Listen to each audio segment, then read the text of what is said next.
Hi, I'm Kirti Sehrawat and this is Sourcing from India podcast. I help business owners source amazing products from India without the guesswork and overwhelm so they can launch and grow their e-commerce business. Over the past 20 years, I've been into import and export business and have seen behind the scenes of product manufacturing as well as sourced hundreds of products. I've been on both sides of the business, whether it's clothing, accessories, or homewares. I've had hands-on experience with it all. I have discovered what it really takes to successfully source products, what works, and more importantly, what doesn't, and the costly mistakes that one could avoid. How to turn that great product idea into a tangible reality easily, effectively, and profitably, and what sourcing strategies will help you not only find the best suppliers in India, but also go through the sourcing process as smoothly as possible. This is what the podcast is all about. Whether you're just starting out or looking to diversify your sourcing to India, you are in the right spot. I'm here to help you create the business you've always wanted by sourcing amazing products from India. Let's get started.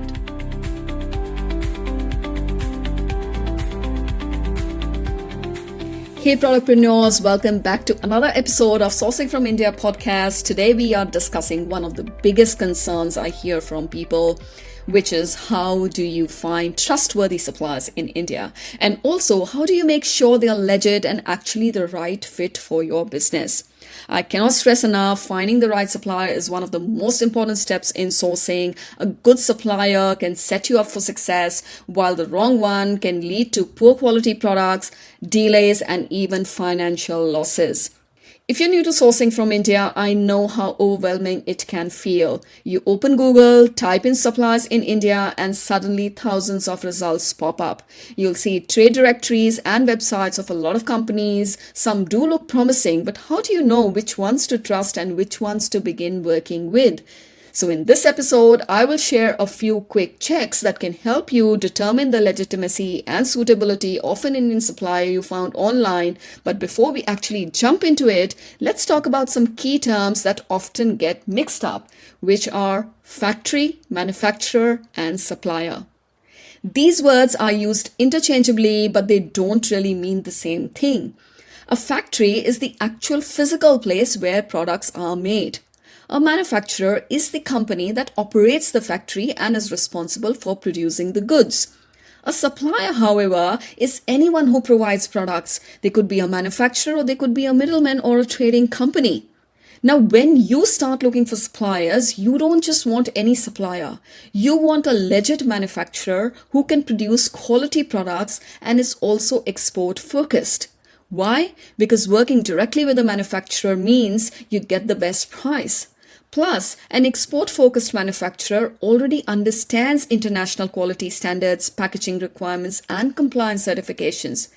They're used to working with global buyers, which makes your sourcing process much smoother. If you end up working with a domestic supplier, you might run into issues like improper documentation, poor packaging, or even legal restrictions on exporting. And then, choosing a factory without proper quality checks could leave you with defective goods. So now that we understand our requirements and who we need to look for, let's talk about quick checks you can make when you find a supplier online. The very first step is to check whether the supplier is a legit registered exporter. Just because a company claims to manufacture products in India doesn't mean they are legally allowed to export them. In India, legitimate exporters are registered with export promotion councils, which are official bodies that oversee specific product categories.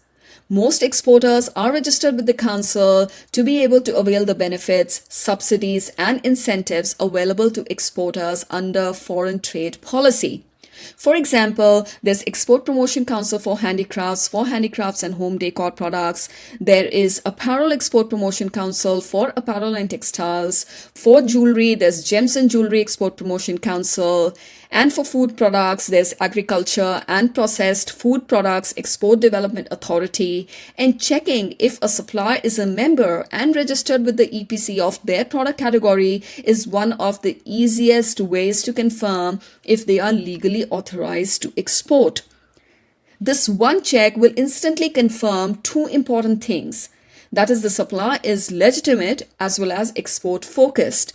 It also automatically confirms that the company definitely has an IEC code, which is Import-Export Number, that every exporter in India needs to obtain from the Director General of Foreign Trade in order to engage in import-export trade. Because without this code, you cannot register with Export Promotion Council. Now, it also means that supplier is holder of RCMC, which is Registration cum Membership Certificate issued by the Export Promotion Council. Now, this clearly validates that the supplier is a registered exporter dealing in products authorized by the Indian government. This certificate is only issued after verification of some of their documents like permanent account number issued by the Income Tax Department and GST registration certificate, etc. And if the supplier is not listed on Export Promotion Council, they could just be catering to the domestic market. Now, another way to determine export-focused suppliers is to check whether they participate in international trade fairs. Some of the biggest trade fairs in India, for example, are IHGF for handicrafts and home goods. There is IIGF for apparel and fashion. Only registered exporters can exhibit at these fairs, and companies that participate regularly tend to be well established in international trade. However, not all suppliers attend trade fairs. Some smaller manufacturers don't have the budget for it, so while it's great if they do exhibit, but if they don't, that doesn't really make them bad suppliers. Another thing to verify is whether the supplier is an actual manufacturer or just a middleman. This is a big one because working directly with the manufacturers means you're getting better pricing, you're directly in touch with the company manufacturing your product, so you are more in control. One way to check this is by looking at supplier's RCMC certificate, which is Registration cum Membership Certificate, that clearly states whether they are manufacturer exporter or a merchant exporter. If they are a manufacturer, it will be mentioned on the certificate. Another way is to get on a video call with the supplier and ask him to show you the factory. A manufacturer should have no problem showing you their production facility and workers in action. There's also a little trick that can help you spot traders. Genuine manufacturers typically specialize in specific type of product or material. For example, a jute product manufacturer will offer a variety of jute-based products. But if they're also selling wooden trays, ceramic mugs, or silk scarves, it's a strong sign that they are a trader sourcing from different factories. That doesn't necessarily mean they are bad, but it does mean you are probably not getting the best price or direct manufacturing benefits. Once you establish that a supplier is legitimate, export-focused, and a manufacturer, the next step is checking their quality standards. One way to verify quality is by checking if a supplier has certifications like ISO 9001 for quality management, BSCI for social compliance, SMETA audits for ethical trade.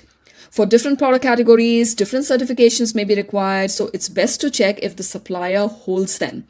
Some well-established exporters also hold a Star Export House certification, which is awarded based on export performance. Now, these certifications are not mandatory, but if a supplier has them, it's a good sign that they take quality seriously. If a supplier doesn't have certifications, you can always ask them to provide you details about the clients they work for or even arrange a third-party factory audit. Companies like SGS, Intertech, and Kima offer inspection and audit services that can give you an independent assessment of the supplier's capabilities. But if you're just starting out with very small quantities, I would recommend that you go with suppliers who already holds these certifications. So these are some of the ways to verify suppliers, and even after you have gone through all of these, you still need to figure out if the supplier is the right fit for you.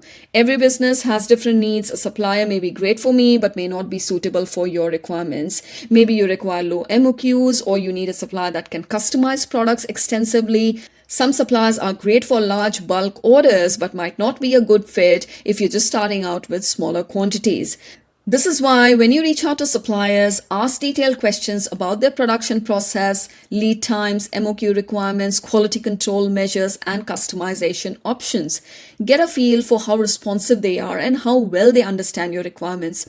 If a supplier takes days to reply or avoids answering your questions, that's a sign that they might not be a good fit for you. And then, of course, you must begin working with someone closest to your requirements, provides a great sample, competitive quote, agrees with your payment terms. Eventually, you will see great sourcing outcome when you provide consistent business, build great working relationships with your suppliers, as that's when they go out of their way to help and support you. So that's all for today. Hope you found this episode helpful. Do subscribe so you don't miss out on future episodes. Thanks for tuning in, and as always, happy sourcing.